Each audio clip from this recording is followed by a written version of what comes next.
pag-update tayo dahil yung YouTube ko matagal nang hindi nakapag-upload, so kailangan ko nang i-update. Ngayon bumili ako ng order ako online, nakiuso tayo sa nakikita ko sa TikTok. Mayroon dito yung air pressure tire, so ano tayo?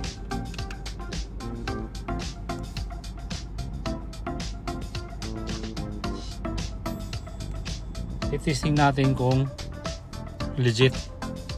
Okay, panoorin nyo guys. Meron akong in-order ko na siya, so bubuksan na lang natin.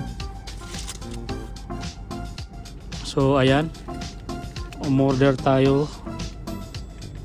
Titingnan natin kung legit ba siya.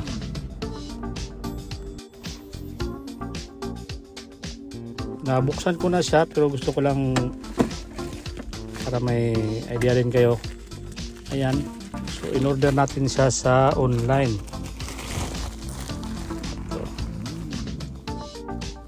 Ito, tingnan natin kung legit. So ito yung order ko. Ayan, ito yung pandikit niya na tinanggal ko na siya. Ayan, tapos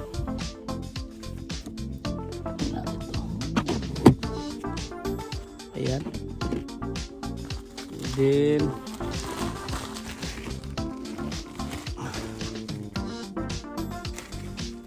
ito yung lanong laman niya. Ito yung front right side. So ito yung nasa unahan sa kanan, sa likod, sa rear side.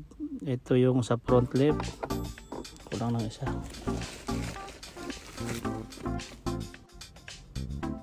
rear left side, sa likod sa kaliwa. Then ito yung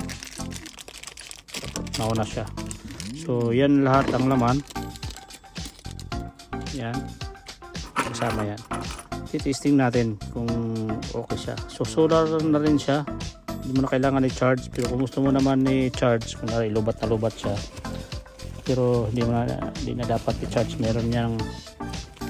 Mayroong USB, kasamang USB. May isang USB natin.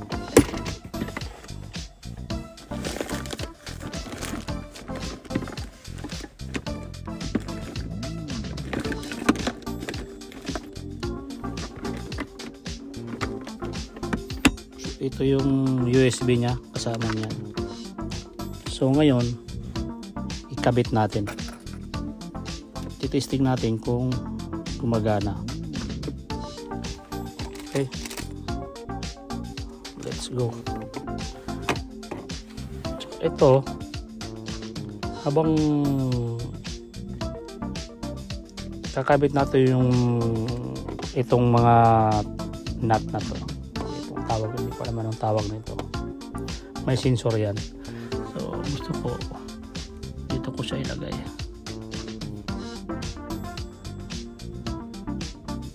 Kung kita,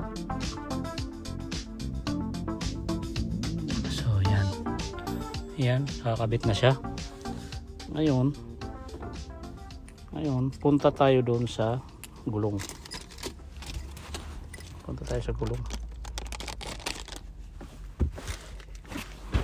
Walang tagahawak ng cellphone ko. Buksan natin ito. Yan. Punta tayo doon sa gulong.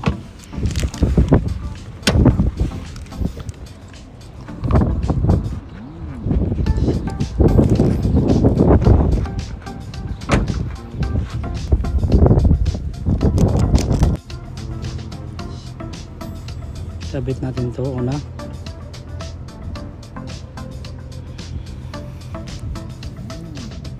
Sabit natin ito guys. Yan ang nakalagay doon sa TikTok. Sa manual niya yan ang dapat nakalagay sa dyan.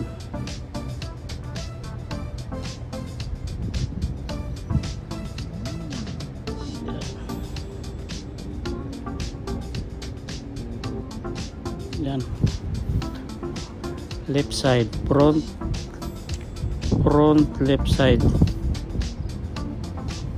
front left side. Ito.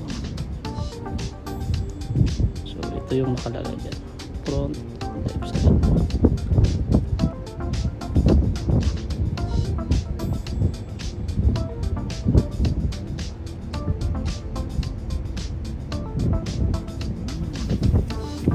So may lalabas ang hangin konti, so okay lang yan, normal lang yan. Higpitan lang guys, higpitan.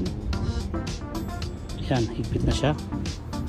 Tapos sabi ito, dikit dapat yan.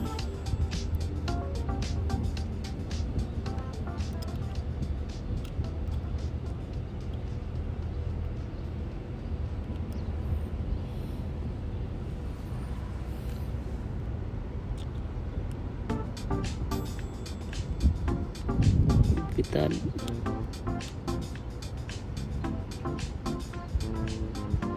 Yan.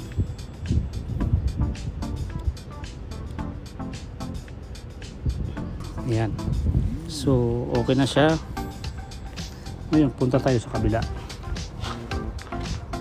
Ngayon lagay natin to.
Sunod.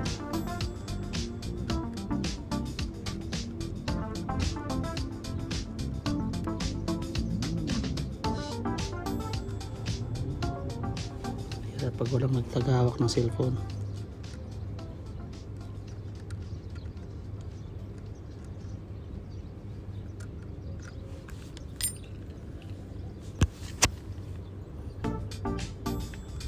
Guys.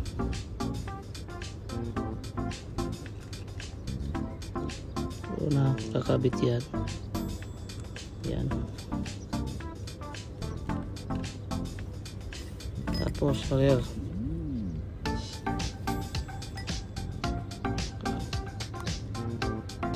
Right side, rear.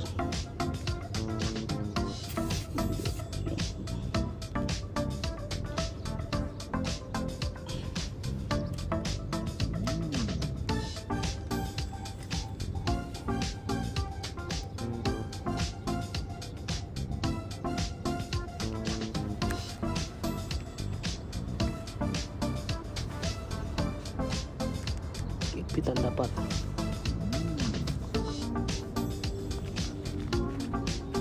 Tayo sa kabila.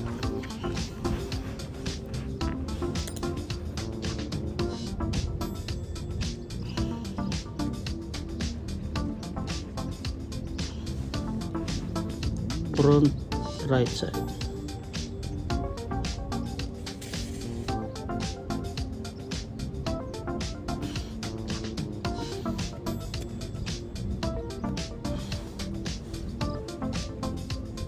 Kumbaga yung washer na yan yung magiging lock. Yan yung lock niya. Pasalungat para hindi siya matanggal. Okay na. Ngayon tingnan natin sa loob.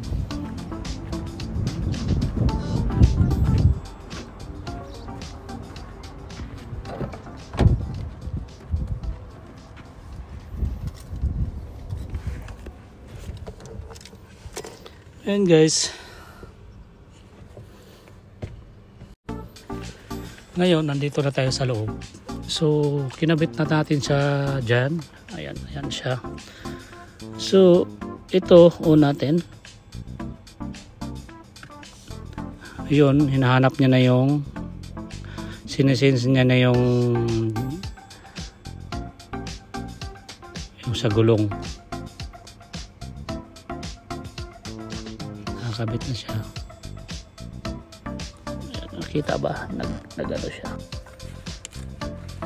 So yung isa nasa front 2.5, kusa na siyang lalabas.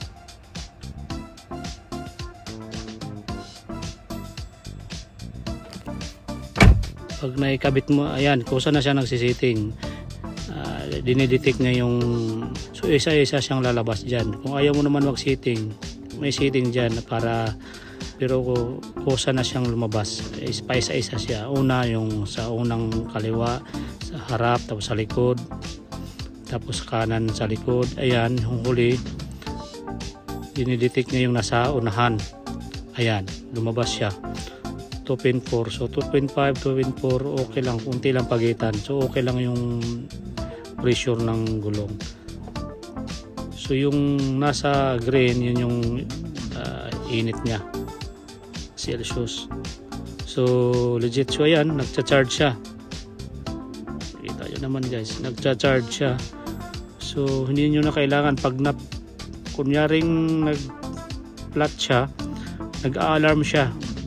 Mahina na yung gulong nyo, yung nag-flat siya, bawas yung hangin.